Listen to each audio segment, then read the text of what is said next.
Hello everyone, welcome to my talk.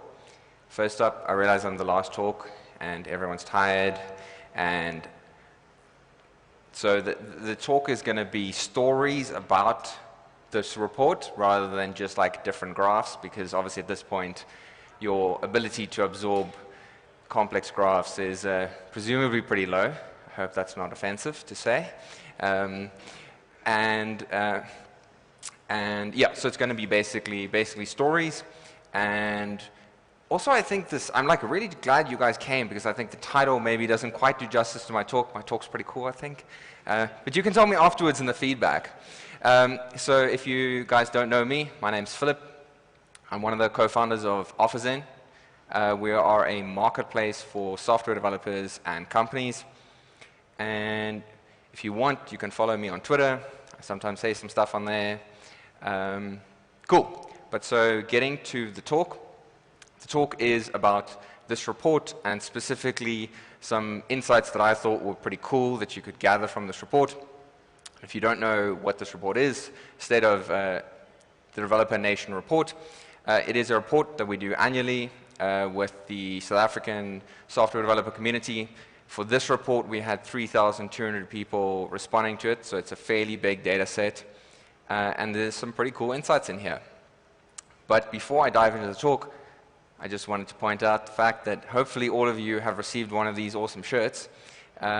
If you have not, come talk to me afterwards and we can negotiate.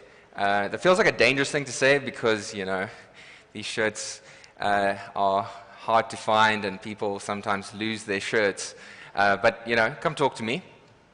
Cool. But so to dive into the talk, I'm going to be talking about 4 things. The first is on remote. So what does that mean? It means you know, looking at the data in terms of who's actually working remotely, how many people that is, are people still working in the office, and more importantly, the implications of the changes that have happened over the last 2 years. The second thing is on the South African hiring market. We are in the hottest hiring market ever globally in terms of tech. So how is that affecting South African hiring market? How is that, and I guess who's that affecting? So you'll find that it doesn't benefit every developer equally. The third thing is on the Great Resignation, which, if you have never heard of this, that is okay. I will explain it a little bit. But in essence, what it is there's this global movement of lots and lots of people, millions of people, leaving their jobs because they're unhappy from the realization that they're unhappy and need to change during COVID. And just looking at how does this actually affect South African developers, if at all. And then the last thing, which is also my favorite topic, is there's some really interesting data to look at whether this is potentially we're seeing the end of the brain drain, or maybe the slowing down of it, or something like that. So that's the last one and my favorite. So we're going to start with remote. And to really understand that, we need to look a little bit at where the world was before all the COVID things. And maybe this is kind of obvious, but it feels worth just planting this in your mind to really appreciate the changes and what the impact of those changes are. So if you imagine yourself back in 2019, most of us, the vast majority of us, were physically waking up early so we could get dressed, so we could go to the office. That's almost everyone was working in this kind of setup. And developers really wanted to work remotely. This is not a new phenomenon. It's not like COVID happened and then developers suddenly realized, oh, I want to work remotely. This was so great. They kind of knew that they wanted to do that beforehand. But of course, companies were not playing ball. I think on OfferZen, maybe 5 to 10% at the maximum of the hires that were made through our platform were for remote roles prior to COVID. So this is a very small percentage of the total hires that were made. And in the 2019 survey, we actually asked developers what were the top benefits you look for in a role. And 51% of people said that one of the top benefits is remote work. The benefit that was next most popular after remote work was medical aid, and that had almost half the number of developers said they were interested in this. So pretty huge number of developers wanted this, but as I said, companies were not having this. But of course, COVID happens, and we get to run a kind of 2-year remote experiment where companies are kind of forced into going remote, and the kind of results, I guess, of that experiment are in, at least for developers. They loved it. They got to spend less time in traffic, more time with their family. They still felt productive. And now companies are essentially forced to acquiesce to developers and allow remote work. And we're going to be looking at what the implications of that are. But before we do, let's get some numbers in terms of how many people are actually working remotely. So this for me is one of the most shocking statistics, shocking in a good way I think, is that 90% of developers, 9 out of 10, are currently working in some kind of remote setup. And I'll explain what that means. So first off, we've got the fully remote. So that's 51% of people are working fully remote. This means they're not coming into the office, they're working at a home, or they're working in a co-working space or something like that. They do not need to come into the office. So this is the majority of people now do not need to come into the office. The second group is hybrid work. So these are people that sometimes need to come into the office, maybe 1 or 2 days a week. So that's 41%. And if you have been doing the maths, that leaves 8% in a traditional office job, which is pretty damn crazy and essentially an inverse of the world we had before, where we had this very small minority of people working remotely. We now have a very small minority of people working in the office. And this really, really surprised me because in sort of my friendship circle, I realized most people were working remotely, the vast majority. I don't think I'm friends with many people that are developers and are working in the office. But I kind of imagine that somewhere out there, the devs exist, that this, the companies just haven't adapted, but turns out not many companies haven't adapted.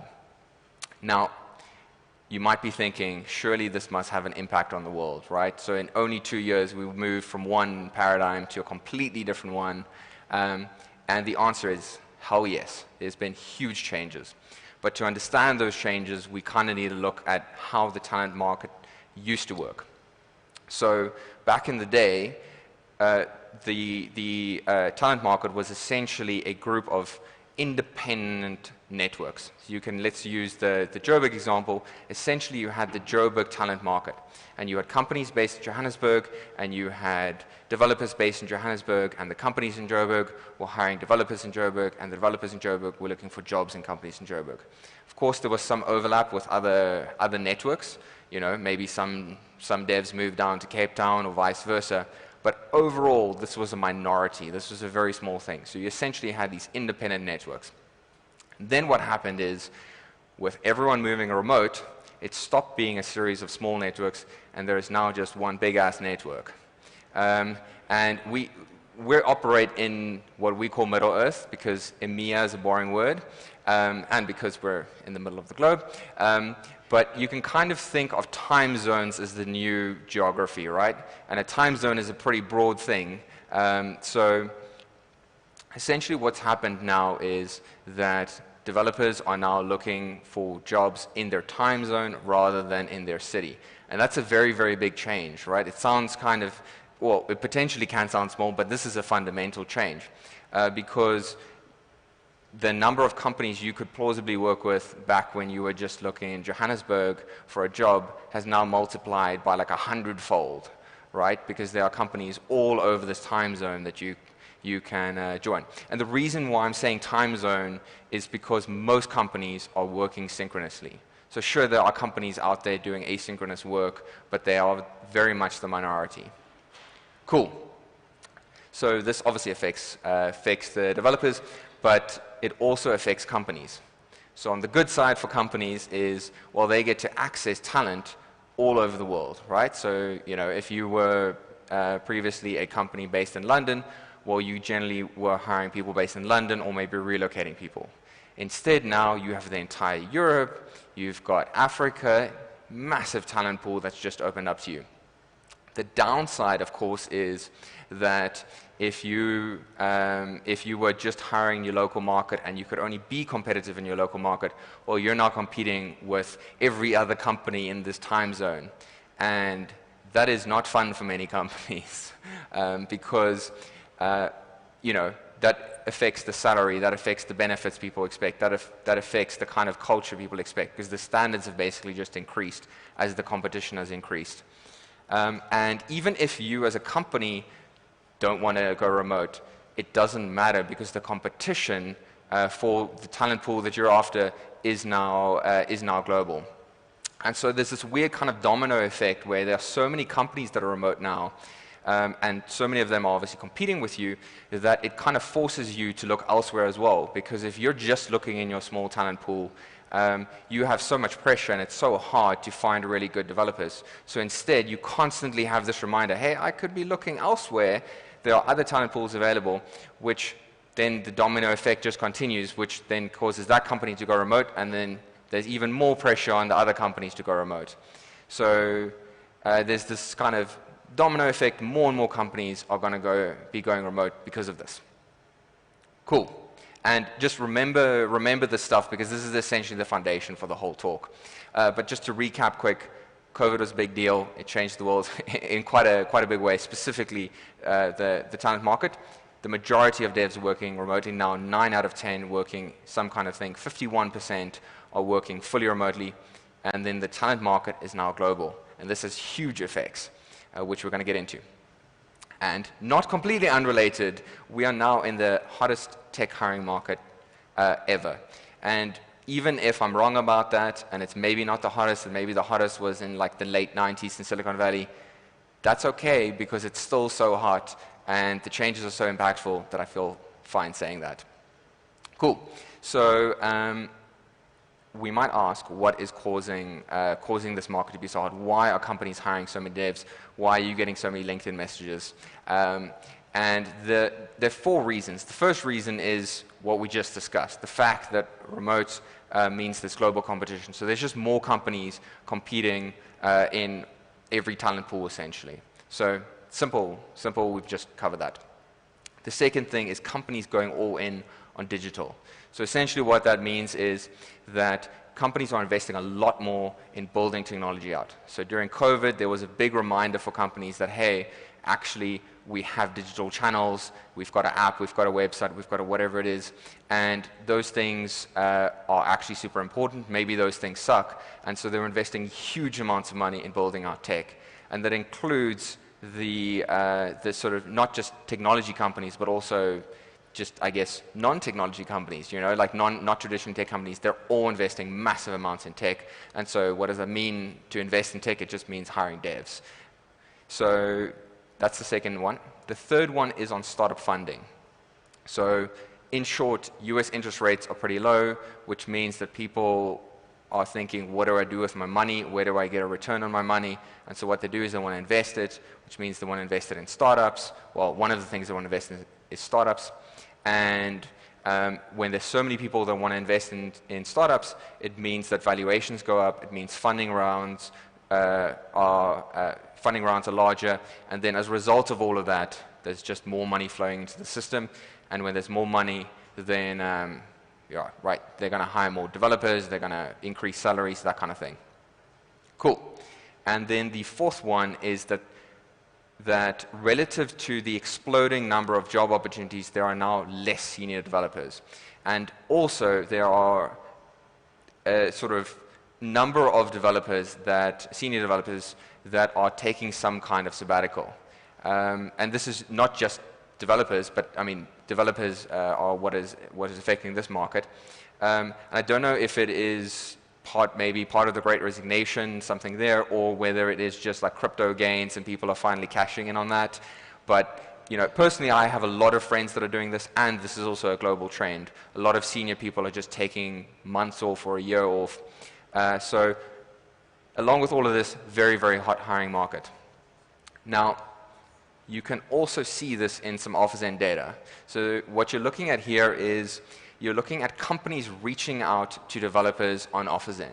And so how our platform works is developers sign up, there's a list of developers, and companies can reach out to them. And so it starts obviously in January 2020 and goes up all the way to March 2022. And to kind of make sense of this graph, because it is slightly strange, the palm trees, what they mean is they are December holidays. So this is you looking at South African data here. And so you can see that over December, companies don't do all that much hiring. And so typically what happens is the Friday of the second week of December is the last Friday that people do any hiring in South Africa. And then, so that's the weird dips there. And then this dip right at the start is COVID killing our business. And so you can see, if you recall, there was somewhere in March, I think it was towards the end of March, the hard lockdowns in South Africa started featuring. And so our business didn't immediately tank in March, so we kind of were on a good trajectory, and then the hard lockdowns came, and companies' responses to that was uncertainty, let's stop hiring. And so then we took almost the entire rest of the year to get back to the level where we were in January and February. But okay, cool. So now you've made sense of this graph, hopefully. And then you can see the rate of companies reaching out to developers has increased massively over the last 2 years. So you can see this both in, like, I guess, the theoretical stuff I explained, as well as you can just see it in simple OfferZen data. Cool.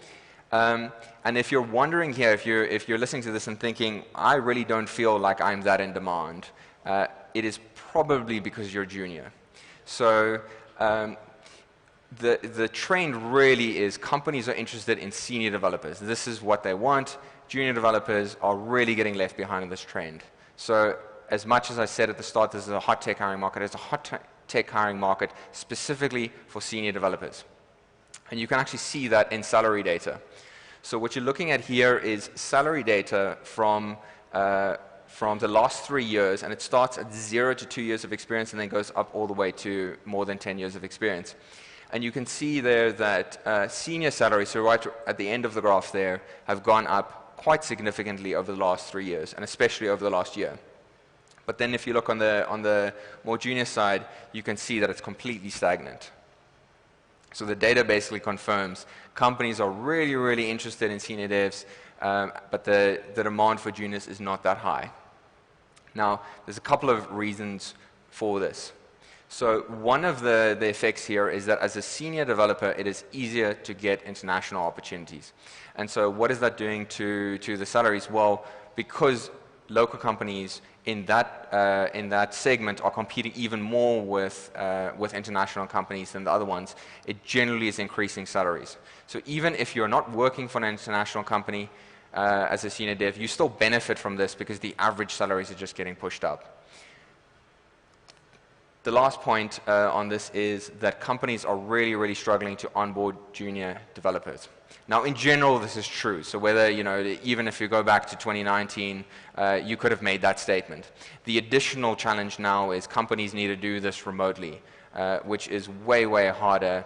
And they're kind of scared of this. So they're just opting out of the system. Many, many companies are not hiring many juniors.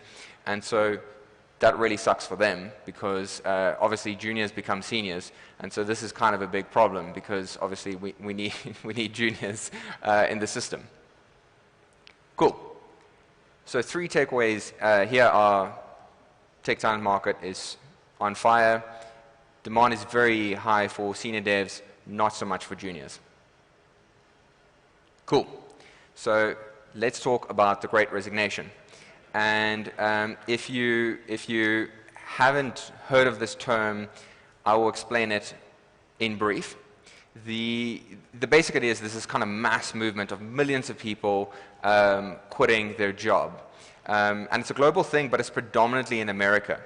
And the sort of like thinking behind this, or the psychology behind this, is that with COVID, there was a lot of trauma, right? So people had a very challenging time. And one of the sort of realizations they had is, my job actually kind of sucks. I feel like I'm underpaid, my boss is an asshole, whatever might be the case. And then they just quit in huge, huge numbers. And so I thought, let's see if this is affecting South African developers. And so one of the things I thought to look at is, how long are developers planning to stay in their job, right? Because if they're planning on staying longer in their job, it might indicate that this thing is over, right? Like the Great Resignation, if it did happen and affected South Africa at all, we would expect people to be planning on staying longer, and if everyone was looking for a job right now, it would mean we're smack bang in the middle of the Great Resignation. But, you know, this being 4:30 at the end of the conference, this is a very complex graph, so I've simplified it. There's this graph. And so I grouped together basically people that were planning on staying for longer than 2 years.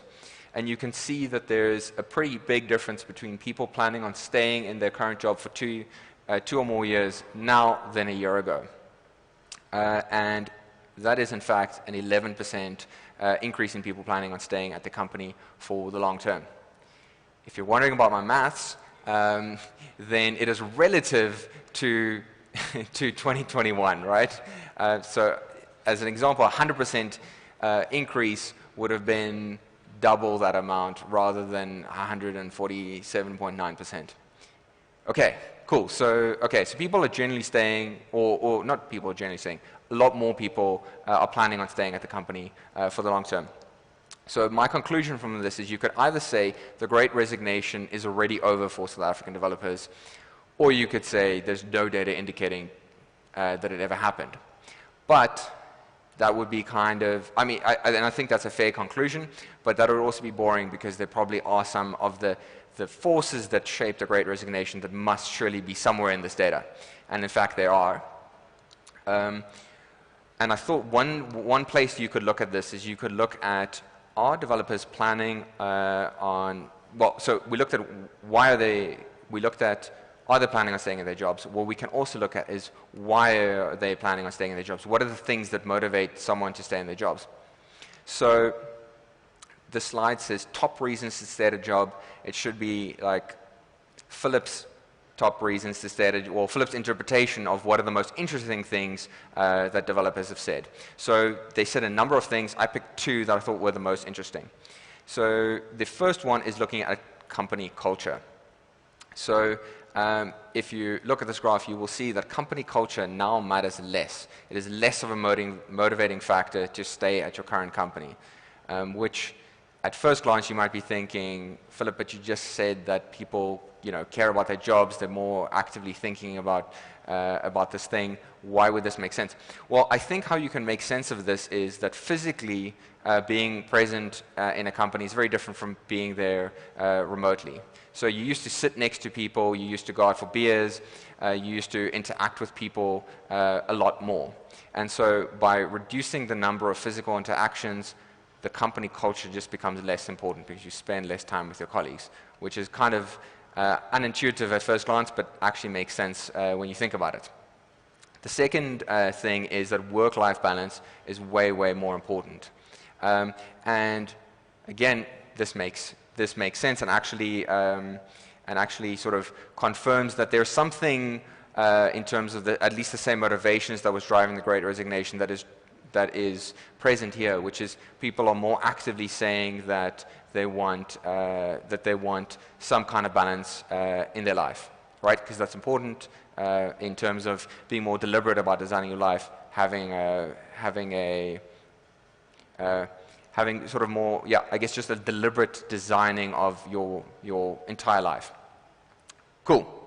So where are we at? Okay, so lots of people are quitting their job because life is short. We're not sure lots of South African developers were quitting their life. We're not quitting their life, quitting their job. Hopefully people weren't quitting their lives. So it doesn't seem that we have data to say that software developers were quitting, and if there are, if that was in fact the case, then certainly it looks like it's over. People are planning on staying at their job for longer, and then they now care less about culture, and they care more about work-life balance. Cool. So let's get to my favorite section, and what I think is the most interesting is looking at the question of, is the brain drain over?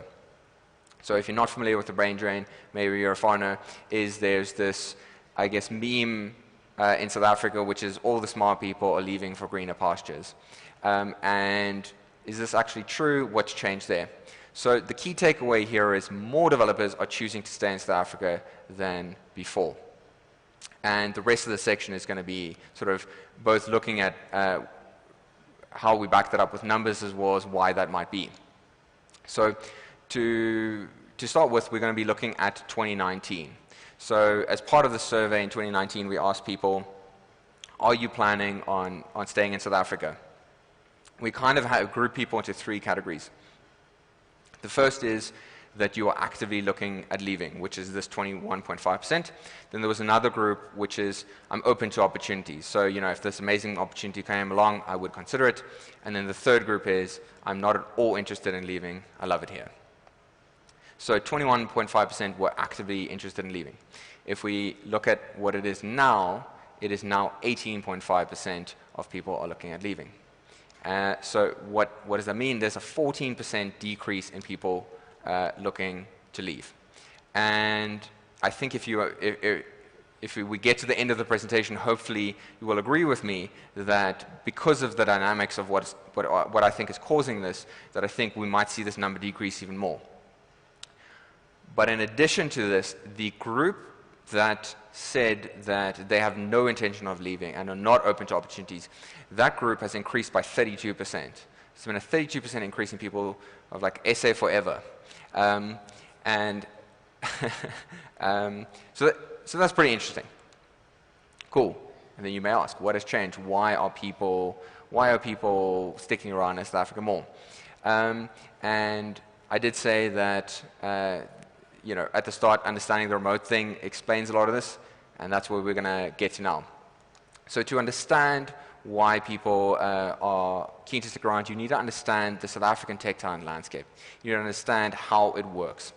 And so one way of describing the South African developer community is you could say that there are many, many English-speaking people. The vast majority of developers in South Africa speak English really well, and we have a fairly neutral accent. So that's one. Then the second thing is we have a fairly big pool of developers. We have 120,000 developers in South Africa. It's a fairly decent pool. And then very importantly is we share a time zone with Europe. And all of this means that South African developers seem pretty damn good to European companies. Right? The idea that, hey, you have English-speaking people, there's lots of them, and they're all in our time zone, no complications with that. That sounds really good. Now, you might be thinking, wouldn't this fact increase the number of people looking to leave, right? There's more opportunities out there with European companies, right? This might be the logical conclusion, but in a world of remote, things are not as they seem. So to understand this, we can look at the reasons why people were looking to leave in the first place. These are the top 5 reasons why people decided for leaving in the first place. So that's personal safety, growth opportunities, political reasons, better companies, and earning more. Right? And if you then put on your remote hat and you think through this, well, suddenly 3 of those things are kind of solved. Why? Because you can build the same career as someone based in Berlin or someone based in London in South Africa. Right? If all the opportunities are remote, then essentially the career part of those reasons for leaving gets ticked. Cool. So, of course, great, that sounds good, but we also want to check out salaries.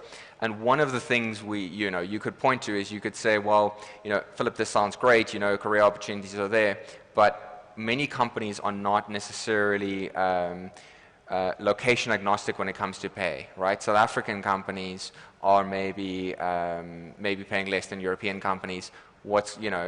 It still matters. It still matters. Just because there's some people doing this doesn't mean everyone has these opportunities. So what I thought to do was compare salaries with some salaries in South Africa with some salaries of European cities. So what you're looking at here is you're looking at the average euro salary for developers in 5 different cities: Johannesburg, Cape Town, Paris, Amsterdam, and Berlin. And this is pre-tax, so this is basically the headline number on your payslip. And you can see, obviously, Johannesburg and Cape Town, you would be earning less than you would in Amsterdam and Berlin by quite a margin. Again, this is a very crude thing, right? So we're looking at average developer salary across all levels of experience. And so to really look at this in detail, you'd need, well, to really understand all the details and nuances, you need to look at this in a more fine-grained way. But this kind of illustrates the point. So, okay, so we're over here. Then we also know as South Africans, it's lacquer to be local. So what are the things that are lacquer here?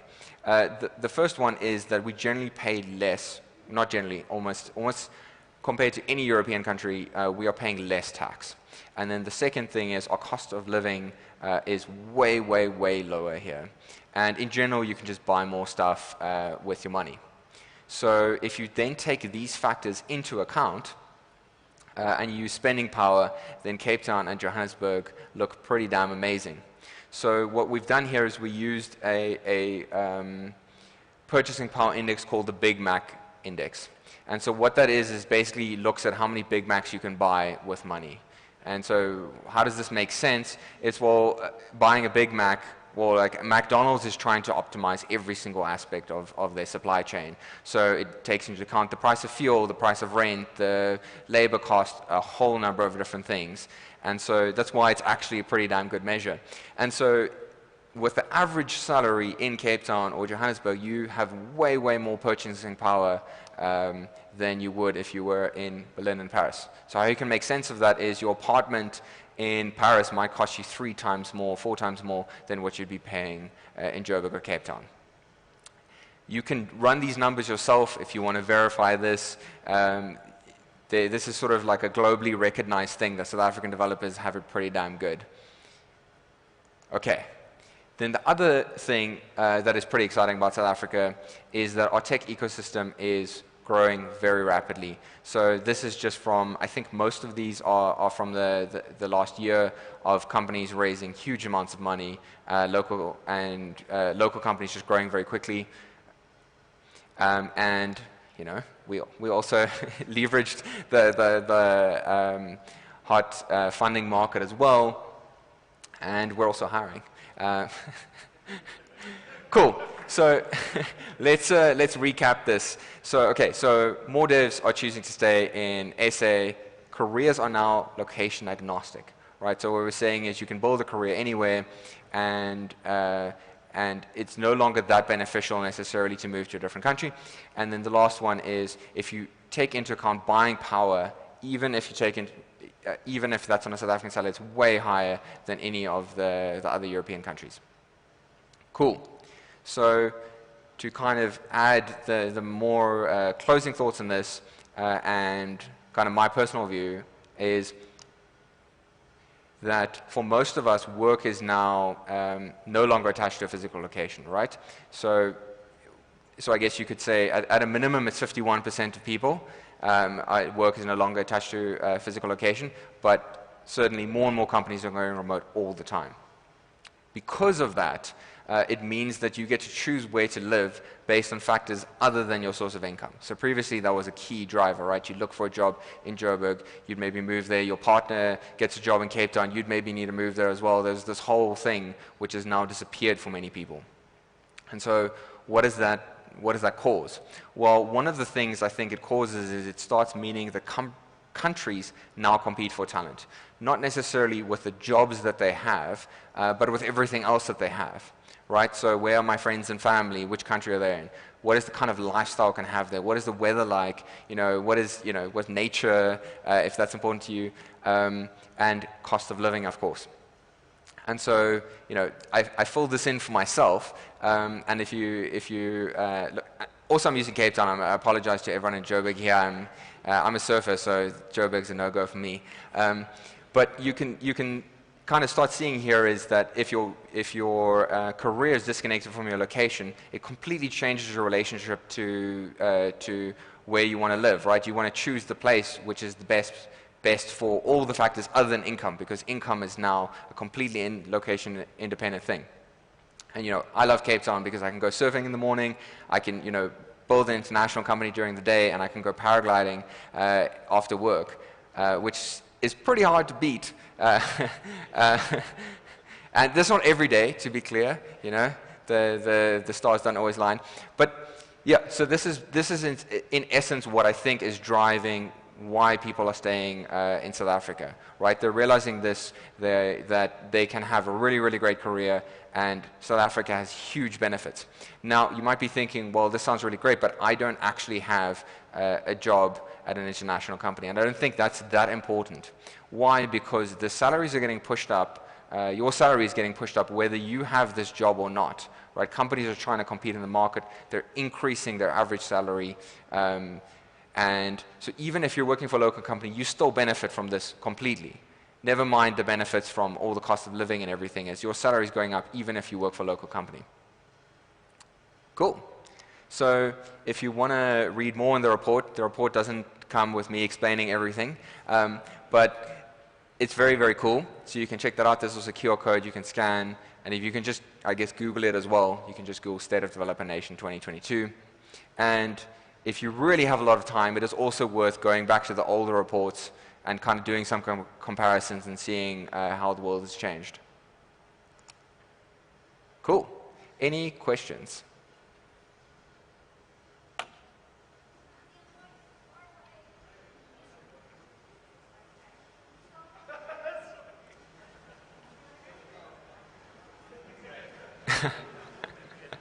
Maybe you can repeat the question. Do you have any insight in hiring across international boundaries? So I've interviewed quite a few people out of African countries and found it hard to find a good match.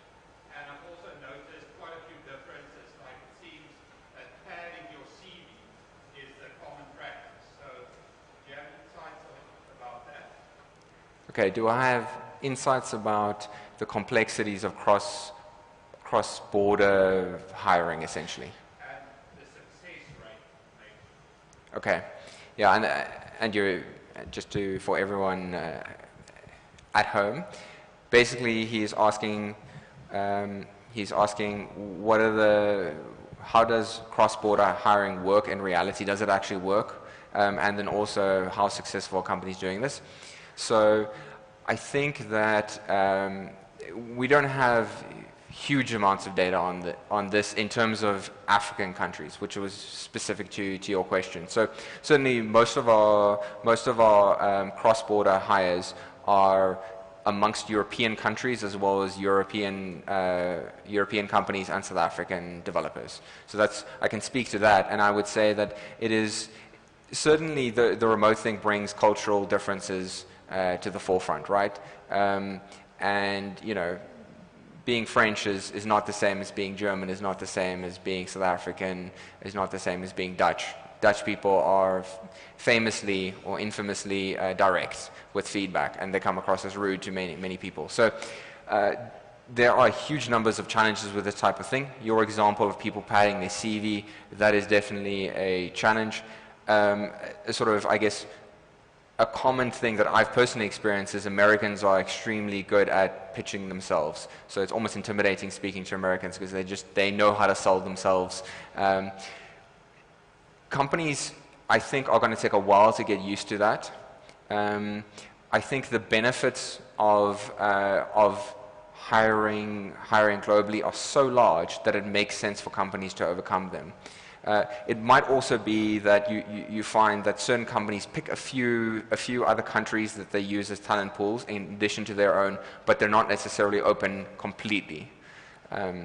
So I guess that's my general answer to you. In terms of what we've seen work, I think the European countries are generally kind of on the ball in terms of what the cultural differences are. I would say as a general rule is that they're quite used to those cultural differences. In terms of African developers at South African companies, I think that'll become extremely common in the next year or two. So I think way more companies will be doing that. Yes, Skalk. Cool. Thanks, Philip. That was amazing. And also thank you to OfferZen, generally. I think having this information is just so insightful. I think specifically for people like me who also work with a lot of students and stuff, being able to provide them with this in terms of, what can they reasonably expect one day and so forth is just such a great resource to have. So, yeah, thanks for that. But, so I'm curious whether we see the same trends and kind of forces within other positions within the world of tech, maybe like developer adjacent roles, so like project managers, product designers, people in kind of UI and UX. Is there any data on that? And if there is, do we kind of see the same trends? So we don't unfortunately run surveys on other roles, so I can't give you a data-backed answer. I think if you look at so I guess your question specifically, I imagine, is on how it's affecting juniors because of the way you frame that. So I would imagine that the underlying reasons are the same, right? So companies probably are hesitant to onboard more junior people, regardless of the role, in a remote environment. Obviously, some have to. Their business model depends on it, and I think we should all be very grateful for the dev houses because many of them have amazing training programs that get people up to speed. But I would guess that the same dynamic with product managers or product designers or anything like that, probably we're seeing the same thing, I would guess.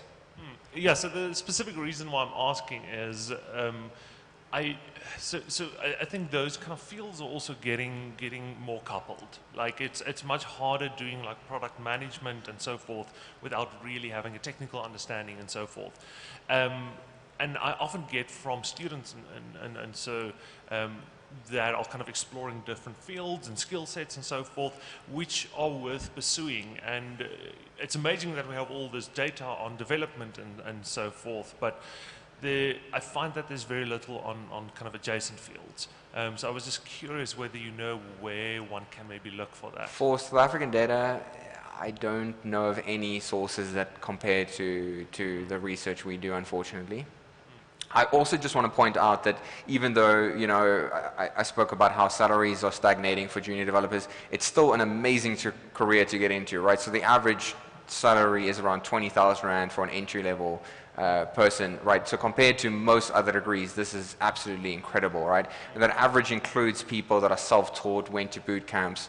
So that is a very, very high average. I mean, if you are a law clerk or, doing many other professions, you're getting paid basically nothing, except if you work, let's say, at the top law firms. So I still think being a dev is amazing. It's just, it's not becoming as amazing as it is for senior developers. Yeah, okay. Cool. All right. Thanks. I think we may be out of time, but there's a really good question on Slack.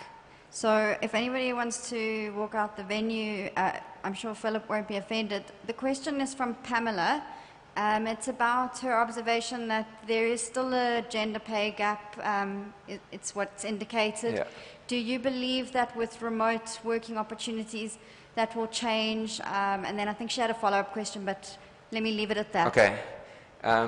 So I actually wrote a whole article on the specific data point. So just for those that don't know, our data showed that on average, so across levels of seniority, it averages to a 17% gender pay gap. The gender pay gap, what you typically would, I'll just give you a quick rundown of my article and then we can get to the question. But in general, you would, like across almost all industries, you expect some kind of gender pay gap to increase with years of experience. And the main factor for that, obviously there are many factors, but the sort of main factor for that is if you have children or not. And you can see this across almost any industry, and there's a whole lot of opinions on whether that's fair, how maternity leave works, all these other things, and paternity leave and whatever. But so we do see that in the data, but we actually, in addition to that, you see right from junior levels already, you see a gap, which cannot be explained by that. And then my article, I think, concludes with this, but certainly that's what I'll conclude with in terms of answering the question, is I think in general remote is really great for women. And I think specifically if you take into account that motherhood is this really big factor in terms of the gender pay gap, then being at home is certainly a huge benefit. I know many women that have kids and are loving remote work, and I actually think it is, like, I think if you take a simple thing like being able to breastfeed your kid, being able to take a break to do that. That is obviously unrealistic to do if you're going to the office. You can't quickly drive home and do that, whereas I think that's completely reasonable and in a remote environment. So I think that we will see with remote work and over time that gap decreases. I definitely don't think it's going to go to zero. I mean, there's many factors, including discrimination, that affect that, but hopefully the gap reduces because of this. Thank you. Questions from the audience?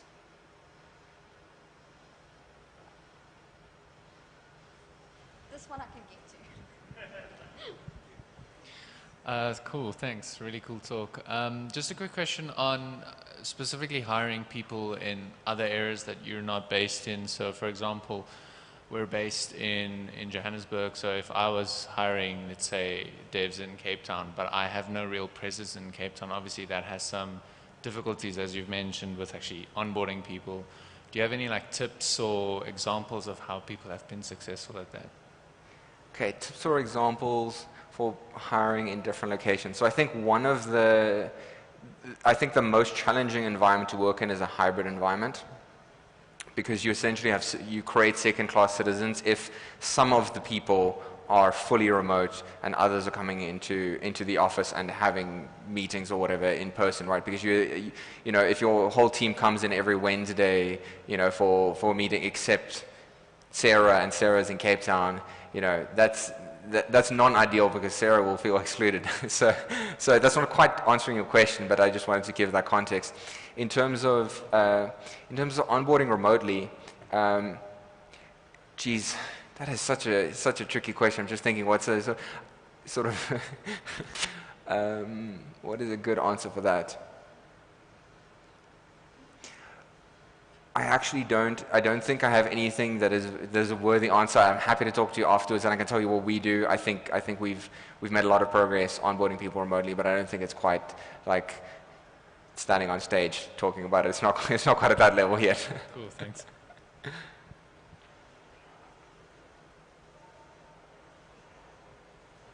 Cool. Well, thank you very much for coming. If you want to ask me other questions later, please do that.